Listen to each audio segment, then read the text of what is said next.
अशा बॉक्समध्ये ठेवल्यानंतर कोणालाही वाटेल किती महाग असेल ही मिठाई किंवा मग बर्फी. चला तर मग बनवूनच बघूया.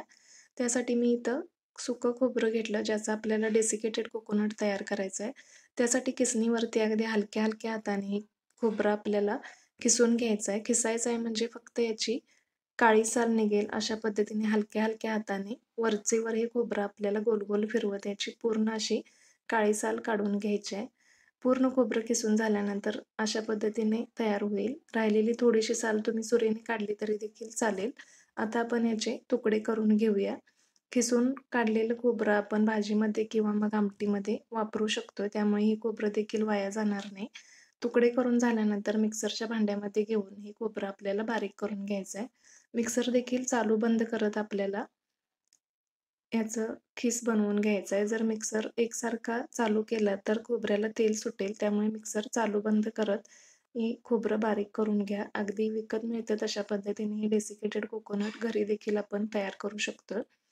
पूर्ण खोबरं बारीक करून झाल्यानंतर मी 1 कप घेतला, ज्याच्यामध्ये आपल्याला खोबरं मोजून घ्यायचं आहे. कारण सगळं साहित्य आपण प्रमाणात घेणार आहे. त्यानंतर जे खोबरं आपलं किसून झालं ते 2 कप तयार झालं. आता आपण याच्यामध्ये 1 पाउच मिल्क पावडरचा वापरणार आहे. मिल्क पावडर नाही वापरली तरी देखील चालेल. त्यानंतर 2 कप खोबऱ्यासाठी 1 कप साखर घातली. 1 कपाला थोडीशी कमी घेतली. त्यानंतर अर्धा कप दूध आणि शाई मिक्स करून घेतली. ही आता आपण याच्यामध्ये घालूया. त्यानंतर व्यवस्थित असं मिक्स करून घ्यायचं आहे. शाई नक्की वापरा. शाई वापरल्यामुळे वड्या अगदी मऊ आणि खुसखुशीत अशा तयार होतात. मिक्स करून झाल्यानंतर गॅसवरती कढई ठेवून हे मिश्रण आपल्याला शिजवून घ्यायचं आहे. गॅसची फ्लेम मिडियम ठेवायची आहे आणि कंटिन्यू हलवत आपल्याला हे मिश्रण शिजवून घ्यायचं आहे. थोडंसं तूप घालायचं आहे. तूप घातल्यामुळे देखील वड्या अगदी दिसायला छान दिसतात. त्यामुळे थोडंसं तूप घाला. खोबरं सुकं असल्यामुळे हे मिश्रण शिजण्यासाठी जास्त वेळ लागत नाही किंवा मग जास्त पातळ देखील होत नाही.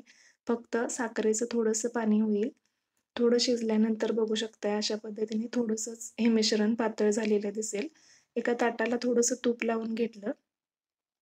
जर आपण असं डेसिकेटेड कोकोनट घरी बनवून ठेवलं तर अगदी 10 ते 15 मिनिटात या वड्या तयार होतात. या वड्या मी मँगो फ्लेवरमध्ये बनवणार आहे. त्यासाठी थोडंसं मँगो इसेन्स आणि येलो कलर वापरणार आहे. जर तुम्हाला वापरायचा नसेल तर अशाच पांढऱ्या वड्या बनवल्या तरी देखील चालेल किंवा मग थोडासा बीटचा ज्यूस काढून घातला तर पिंक कलरच्या वड्या तयार होतात.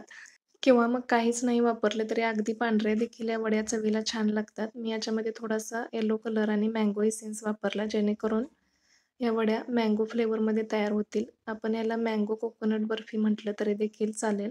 व्यवस्थित असं हे मिश्रण आपल्याला घट्ट गोळा होईपर्यंत शिजवून घ्यायचं आहे. मंद आचेवरती हे मिश्रण शिजण्यासाठी 9 ते 10 मिनिटं लागली. जर मिश्रण कमी शिजलं तर वड्या व्यवस्थित सेट होणार नाहीत. त्यामुळे मिश्रण शिजवताना ही काळजी घ्या. 9 ते 10 मिनिटं मंद आचेवरती गोळा घट्ट होईपर्यंत शिजवून घ्यायचं आहे. बघू शकता अशा पद्धतीने हे थोडंसं कोरडं झालेलं दिसत असेल. आता आपण हे मिश्रण ताटामध्ये काढून घेऊया. तूप लावलेल्या ताटामध्ये काढून घ्यायचं आहे. ताटामध्ये ओतताना देखील बघू शकाल तुम्ही अगदी गोळा सहज असा एका जागी होतोय किंवा मग हातावरती घेऊन अशी गोळी बनवून बघायची.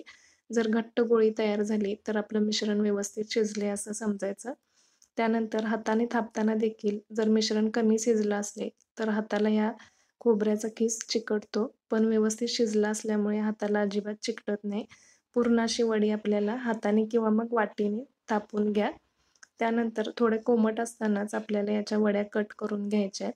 वडी कट करताना देखील एकदा वडी कट केल्यानंतर सुरी थोडीशी क्लीन करून घ्या. म्हणजे वडीचं मिश्रण सुरीला चिटकणार नाही आणि वड्या व्यवस्थित अशा एकसारख्या तयार होतील. पूर्ण वड्या कट करून झाल्यानंतर याच्यावरती थोडेसे बदामाचे काप लावूया. बदाम लावणं पूर्णपणे ऑप्शनल आहे. आवडत असेल तर लावा किंवा मग नाही लावलं तरी देखील चालेल.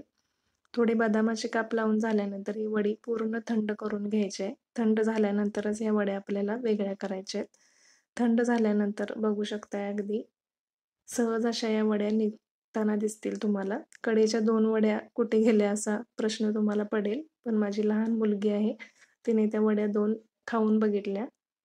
त्यामुळे त्या वड्या तुम्हाला दिसल्या नसतील. अगदी मऊ आणि लुसलुशीत अशा या वड्या तयार झालेल्या दिसतील. एखाद्या अशा कलरफुल बॉक्समध्ये ठेवल्यानंतर कोणालाही वाटणार नाही की ही वडी आपण घरी बनवलेली आहे. त्याचबरोबर मँगो आणि खोबरं वापरल्यामुळे 2 फ्लेवरमध्ये ही वडी तयार होईल. रेसिपी आवडली असेल तर चॅनलला लाईक, शेअर आणि सबस्क्राईब करायला विसरू नका.